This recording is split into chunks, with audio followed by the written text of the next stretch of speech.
You're listening to Inspire Change, a broadcast that strives to educate, motivate, and empower men to challenge traditions of masculinity. To guide us through the intricacies and intersections of emotions, relationships, and male identity is renowned psychologist, author, and speaker Gunter. This is Inspire Change. Before I begin the actual podcast, I would like to respectfully acknowledge the Gadigal people of the Eora Nation, who are the traditional custodians of the land on which I work. I would also like to pay my respects to their elders past and present. Welcome everybody to another episode of Inspire Change with Gunter. I'm your host. For those of you who tuned in for my 200th podcast, Season 5, Episode 200, let me thank you. We've hit a major milestone. We've hit over 10,000 downloads per day per week. So that is fantastic, and I just want to reach out and thank everybody for tuning in. I hope what I'm doing is helping you to make a difference in your life and other people's lives. That's the whole point. The mission is to inspire change, positive, constructive change. Okay, so those of you who listened, I want to also thank Dr. Mark Williams for a spectacular contribution to the podcast. It's always a pleasure to be able to talk with him, to have a rant, to have a rave, and always from a psychological and neuroscience perspective. There is still an enormous amount of knowledge to be gained in the work of psychology and in the work of neuroscience. And certainly Mark is a tremendous contributor in that space. So again, Mark, I know that you listen to the podcast. A very grateful thank you. And until the next time we get together again for another one of our hour-long conversations about whatever makes neuroscience and psychology tick and adds constructively to our lives. Now, the episode before that, 199, I actually touched on the whole issue of the Manosphere. Okay, and so for those of you who are tuning in for the first time, part of this podcast is fundamentally about making good men great. And the rest of it is I want women to tune in, because if this helps you to understand better what men are about and how men function in relationships and how you would like them, to respond to you and how you can respond better to men, I think this is a really important area. Over the last maybe decade, there's been a burgeoning echo chamber emerge about masculinity and toxic masculinity and patriarchy and so on. Now, as you know, listening to my podcast, the tack that I take is that fundamentally men have been socialized, and so have women, in a patriarchal ideology. And, I won't go into this more detail here. If you're looking to get more of an understanding, please check out other podcasts that I've done on the topic, and certainly take a look at my work on my web pages, and also my book, Making Good Men Great: Surfing a New Masculinity. So let me sum it up. What do I mean by the Manosphere? Well, basically it's a loosely connected online community that claims to offer self-improvement advice for men, promising guidance in mental, physical, emotional, and financial aspects of life. However, there is a big however. We need to question its underlying ideologies and the approaches that have come about in this space. And, they have faced significant critique, because they're not exactly positive. Much of it has had a negative impact on individuals and society. And so let me go through very specifically a summary of those critiques. Now, the first one is that the Manosphere is fundamentally misogynistic and gender bias. In other words, it's still patriarchal. The manosphere often fosters these beliefs and traditional gender roles. Me, big man, everybody else not so big. And I'm not being facetious. It's very much an us and them. And if you're not in their space an alpha male, then you sort of don't rate. So it's as toxic for men as it is for women in many respects, or for any other minority group. The under this particular heading, it perpetuates harmful stereotypes about women, usually viewing them as inferior, and then they objectify them. So this is particularly the case with the pickup artists. This perpetuation of gender bias absolutely hinders any sort of progress towards gender equality and continues to foster divisions between men and women. The other buzzword that comes out of this and is a critique is that of toxic masculinity. Now, if I've expressed in other podcasts that I'm not that keen on that term. However, I will use it. So the Manosphere's emphasis on dominance, power, and a very narrow definition of masculinity contributes to the problem. That is a bad form, a toxic form of masculinity. It discourages emotional expression. It definitely is down on vulnerability and certainly doesn't encourage healthy communication amongst men. Again, what we're doing in this space is we're dick swinging. So this can lead for a lot of men fundamentally to mental health struggles and very, very strained relationships. And this rolls on further into that it has a negative impact on self-esteem. The idea that there is such a thing as an alpha male and its narrative is where men are encouraged to assert dominance over others. And so this can sort of leads to a constant need for validation and therefore reduces your sense of yourself, your relationship with yourself. Because worth in that context is tied to external markers of superiority and approval. Let me go on to the next topic, dismissal of consent and respect. And this is a big one. This is predominantly, in certain corners of the manosphere where they advocate for manipulative techniques to attract women.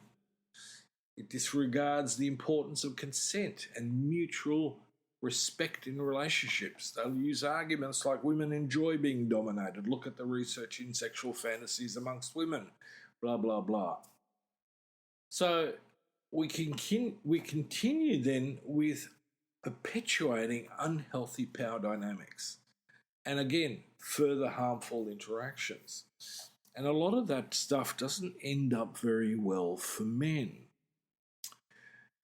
The other problem with this whole manosphere is that there's an isolation and reinforcement of what is referred to as the echo chambers. Harmful beliefs go unchallenged, and this is a serious problem. So this isolation fundamentally prevents exposure to diverse perspectives and inhibits personal growth and empathy, right? So the whole point is to be able to put ourselves into someone else's shoes. The other critique of the manosphere is that it comes at the exclusion of LGBTQ plus and non-normative identities. So we're fundamentally perpetuating heteronormativity in this space. So basically what that means is that, there's one size that fits all, and it should fit all. If you're not happy with it, there's something wrong with you. So it reinforces a very narrow, limited understanding of gender and sexuality. And that is a problem because essentially it's not backed by science. The other critique that's leveled at the manosphere is fundamentally a lack of accountability. It lacks accountability mechanisms for its advice and for its narratives. So the unfortunate thing in this is that very young males, often teenagers, get drawn into this space and are exposed to pseudo-scientific claims and extreme ideologies that are often presented without any evidence or critical examination. Now, I'll give you a couple of um, examples of that. So the biological differences between men and women. Okay, that's fairly obvious. But then we get into slippery territory because sex now is often equated with gender and vice versa. So gender is a social construct. Sex is a biological reality. Okay? So that doesn't mean we can't express our sexuality differently. Okay, so some people are heterosexual, some people are homosexual, some people are lesbians, some people are bisexual. So it's an important thing to consider because scientifically the evidence is that most people can be quite fluid.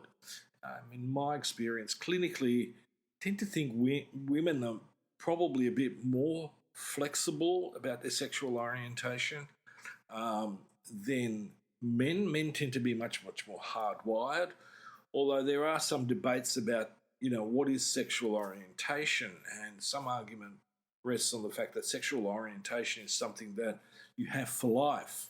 It's not necessarily fluid. Not sure about that. In fact, I'm sort of going back on the argument that, especially amongst some women, they're often quite okay with being in a heterosexual relationship and then moving into a lesbian relationship. And I'm open to being challenged on that, but I still think the science is still sort of out on that number. Okay. Um, the other claim that's often made is that, well, women are more emotional and men are not as emotional. And, that's a problem when women are more emotional because they're not as rational either. All of that stuff is rubbish. There's fundamentally very little difference. Even if we look at the neurology of the brain, you can't tell a male brain from a female brain. Even if you do some very neat dissecting. Okay, so, a lot of the sort of constructs that have been placed in front of us in the manosphere about how men and women operate differently and they need to stay in their own domains is not sustainable. There's a lot of intersection. Yes, it's true